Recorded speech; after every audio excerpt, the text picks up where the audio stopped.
Good afternoon, Jayesh Shah. It's an absolute pleasure to have a very special guest today, Mr. Jayesh Shah, joining us at Kaizen Spotlight, Conversations with Kaizen Champions. I mentioned that he's a very special guest for me personally, because here is the business leader who had the vision 25 years ago, going back to almost 1995, when he realized the need for implementation of good practices. And I had a great opportunity to engage with this company. And in fact, it was my first assignment in Africa. After completing his studies in UK, he came back to Tanzania, where he was born, and started building and taking his company, which was traditionally in trading and retail, and he built a large group which has pan-African, East African presence today. They're primarily focused on plastics, real estate, consumer goods, and they have come a long way. I always remember Jayesh Shah as a man who has held excellence very close to his heart. And I remember that very, very early, going back almost 25 years, they were looking at various ways to professionalize and manage the business in a very, professional and using contemporary techniques and methodologies. Thank you very much, Jayesh Bhai. Sorry for taking some time in introducing you. But my first question to you is, I know you stand for excellence. You are a torchbearer for excellence. So what is your definition of excellence when it applies to both at a personal level and in business? Thank you, Jayant. Actually, it's a good morning from my side. I'm in Dar es Salaam, Tanzania, from my office, and basically, look, it's actually it's part of our value system itself. We have developed 7 values, and excellence comes in very, very much as one of the key things which is required. When you're looking to do anything, whether personally or in the business, you have to be at the best. And if you look at it in terms of companies today, the survival of companies lasts for only 20-25 years if they do not keep on changing and looking at how to be better. And if we don't improve, then basically we're not going to exist. So it's so important to try and be at the best in terms of making sure we are performing. So individually, I've been doing that in my life. So it's in my taking care of my health, in terms of taking care of my the way I live with my family and so on.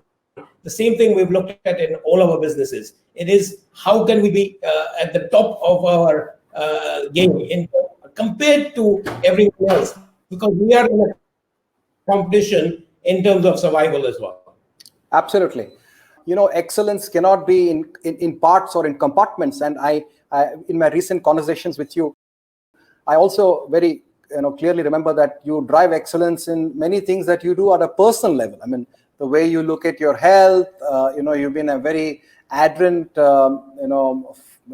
sports person, cycling for so many years. I remember that very well. Thank you. So I remember going back to a couple of years ago, almost 2 decades ago, you started looking at things like Kaizen, and later, of course, now in your plastics division, you are looking at the 20 keys.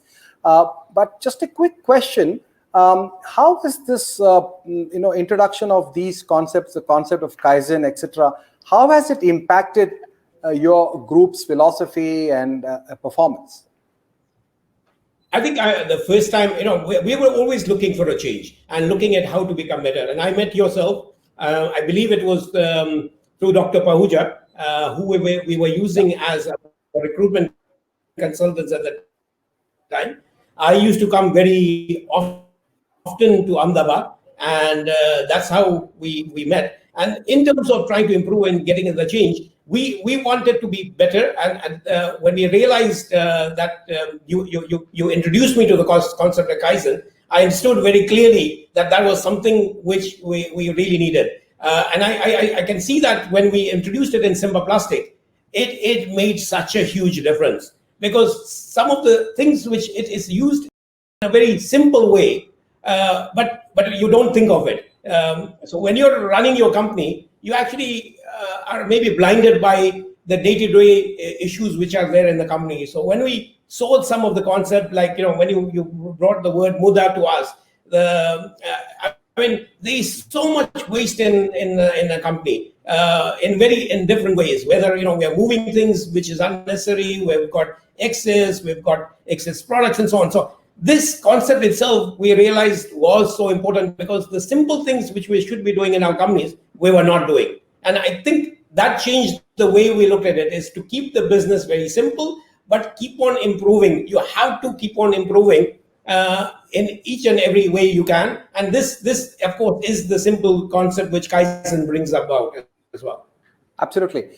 And that takes me to my quick second thought. Next thought is, I remember you also firmly believe that Kaizen as a concept of excellence or continual improvement should also be extended to public service. And you sought an appointment with the then bosses at the Tanzania Revenue Authority and introduced this concept.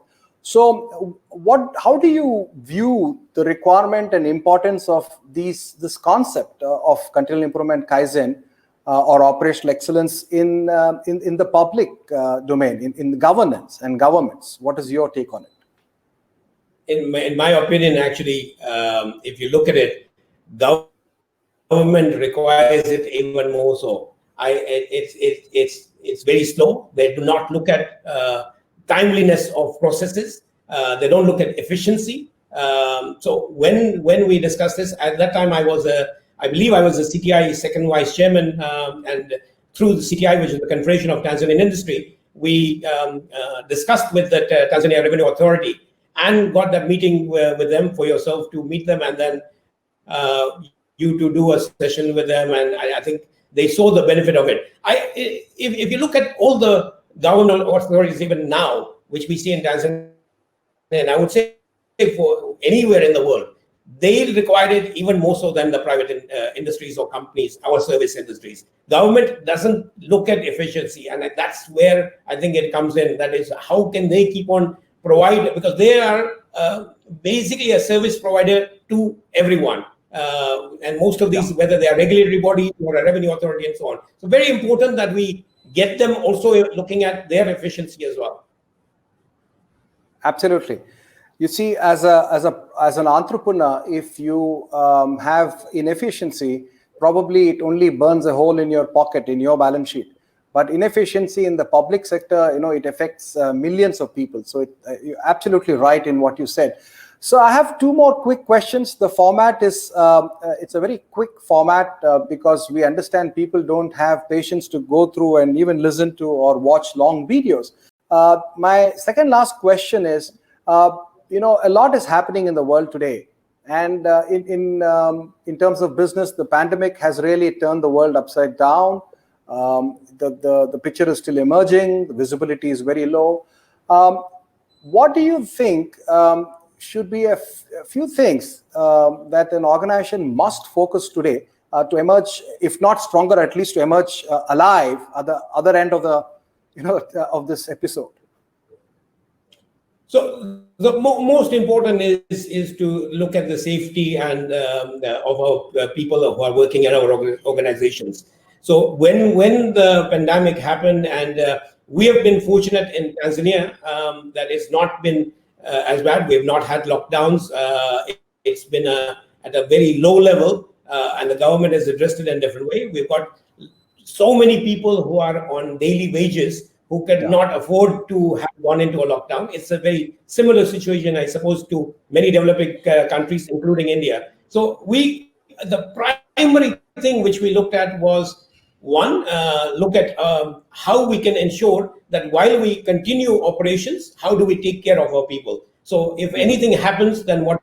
So if for example, a person comes to work and he is a little bit feverish or so on. So one of the quick things we would do is ask them to take off, go home, stay there, observe, and if there's anything, then they would be checking themselves for the COVID-19 if it was there. And in terms of operations, we had in our companies on a regular basis, and I would say, I think it was twice a week, we would keep on checking if there is any changes which we need to make. So we were monitoring on a regular basis, and this helped us to kind of address the issues of current. If I look at forward in terms of what do we do, I think we have to understand that something like this no one would have imagined. A pandemic like this, we have had issues in the past, but it had not impacted as many people as it has this time.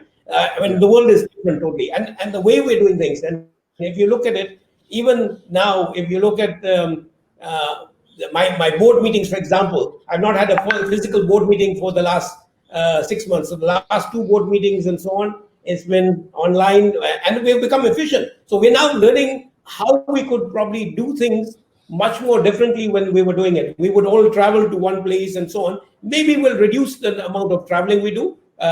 We will be able to have online sessions of committee meetings, board meetings, and so on. There are many other communications which we'll be able to do it in that manner as well. So the way we're addressing things is using much more of technology, which would help in terms of addressing the problems. And I think the other thing is one has to kind of look at it that, yes, the pandemic will be there. It could be COVID-19 may go on to 21 and so on.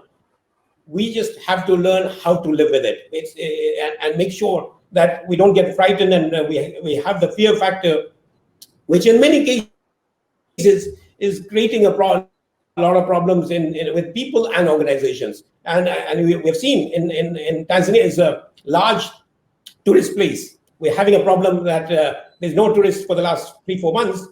What happens there? So we have to address those things, of course. Right. So my last question is, what is the relevance of adopting and embracing Kaizen in this kind of a business environment?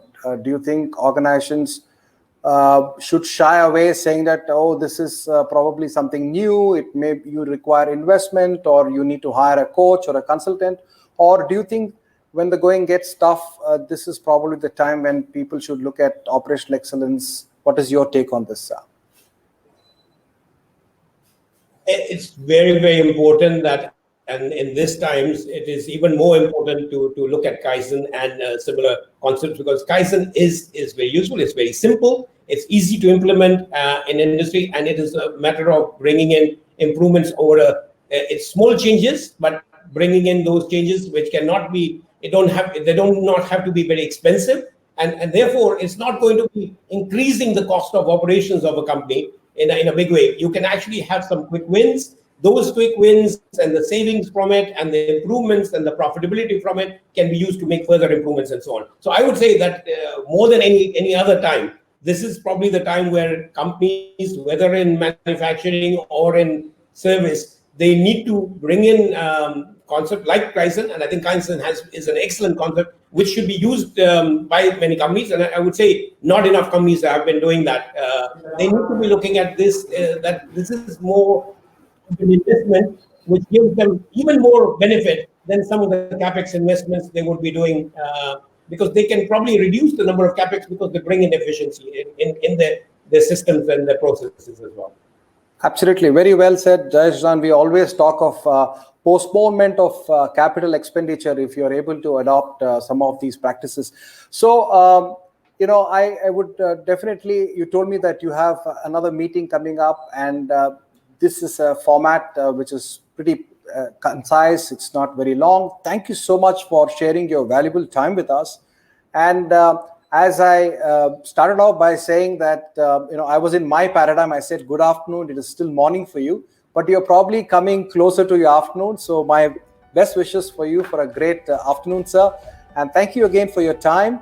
And we will keep in touch. Thank you so much for your time. Thank you, Jayant, and all the best to the Kaizen team. Thank you.